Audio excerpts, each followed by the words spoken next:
పవిత్రానాయ సాధూనాం వినాశాయిన చతుష్కృతం ధర్మ సంస్థాపనార్థాయ సంభవాని యుగే యుగే. ఈ శ్లోకం అర్థమేంటో మీకు తెలుసా?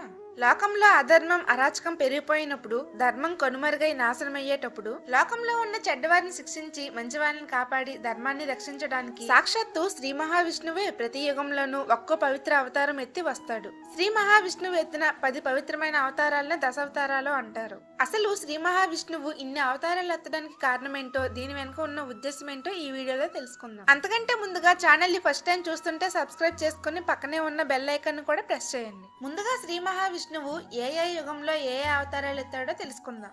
మొదటిది కృతయుగంలో మొట్టమొదటిది మత్స్యావతారం, రెండవది కూర్మావతారం, మూడవది వరాహ అవతారం, నాలుగవది నరసింహావతారం. ఇక రెండవది త్రేతాయుగంలో, ఐదవది వామన అవతారం, ఆరవది పరశురామ అవతారం, ఏడవది శ్రీరామ అవతారం. ఇక మూడవది ద్వాపర యుగం, ఎనిమిదవది బుద్ధావతారం, తొమ్మిదవది శ్రీకృష్ణ అవతారం. ఇక నాలుగవది కలియుగం, ప్రస్తుతం మనమున్న యుగం. ఇక చివరిది 10వది కల్కి అవతారం. ఇప్పుడు ఈ దశావతారాల పేర్ల గురించి తెలుసుకున్నారు కదా, దీని వెనుకున్న ఉద్దేశం ఏంటో ఇప్పుడు చూద్దాం. శ్రీ మహావిష్ణువు ప్రథమ అవతారం మత్స్యావతారం. మన పురాణాల ప్రకారం సోమకాసురుడు అనే భయంకరమైన రాక్షసుడు లోక సృష్టికర్త బ్రహ్మదేవుని దగ్గర వేదాలను దొంగలించి ఎవరికి దొరకకుండా పారిపోయి సముద్ర గర్భంలో దాక్కుంటాడు. అప్పుడు శ్రీ మహావిష్ణువు చేప రూపంలో అవతరించి ఆ భయంకరమైన రాక్షసుడిని సముద్ర గర్భంలోనే వధించి ఆ వేదాలను కాపాడడంతో శ్రీ మహావిష్ణువు యొక్క మొట్టమొదటి అవతారం పూర్తవుతుంది.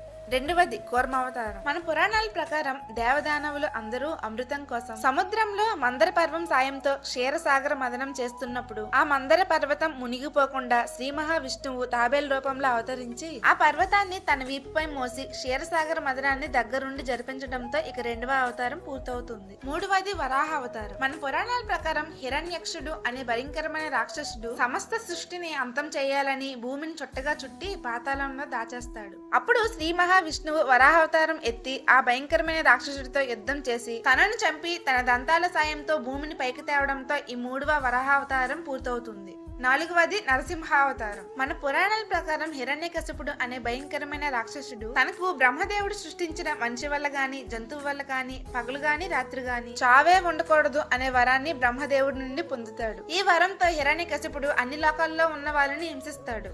అదే సమయంలో తన పరమ పవిత్రమైన భక్తుడైన ప్రహ్లాదుడిని కాపాడడానికి స్వయంగా శ్రీ మహావిష్ణువే సగం మనిషి సగం సింహ రూపంలో ఉన్న నరసింహావతారం ఎత్తి హిరణ్యకశిపుడిని సాయంకాల సమయంలో వధించి ఈ లోకాన్ని కాపాడడంతో ఇక నరసింహావతారం పూర్తవుతుంది. ఇక రెండవది త్రేతాయుగంలో ఉన్న అవతారాలను చూద్దాం. శ్రీ మహావిష్ణువు యొక్క 5వ అవతారం వామన అవతారం. మన పురాణాల ప్రకారం బలి చక్రవర్తి ముల్లోకాలను ఆక్రమించి అందరినీ తెగ ఇబ్బంది పెడుతుంటాడు. అప్పుడు బలి చక్రవర్తి గర్వాన్ని అంచడానికి శ్రీ మహావిష్ణువు ఒక బాలుడి వామన అవతారంలో వచ్చి తనకి 3 అడుగుల నేల కావాలని అడుగుతాడు. బలి చక్రవర్తి సరే అనడంతో శ్రీ మహావిష్ణువు తన మొదటి అడుగును భూమిపై, 2వ అడుగును ఆకాశంపై, ఇక 3వ అడుగు బలితలం మీద పాదం మోపి తనకి మోక్షాన్ని ప్రసాదించడంతో ఈ వామన అవతారం పూర్తవుతుంది. 6వది పరశురామ అవతారం. ఈ లోకంలో ఉన్న క్షత్రియులంతా పూర్తిగా అహంకారంతో నిండిపోయి లోకాన్ని పీడిస్తున్నప్పుడు ధర్మాన్ని రక్షించడానికి శ్రీ మహావిష్ణువే స్వయంగా జమదాగ్ని కొడుకు పరశురాముడిగా ఈ భూలోకంలో అవతారం ఎత్తి తన ఆయుధమైన గొడ్డలతో 21 సార్లు ఈ భూమండలాన్ని చుట్టి దుర్మార్గుల్ని అంతం చేసి ధర్మాన్ని రక్షించడంతో ఈ పరశురామ అవతారం పూర్తవుతుంది.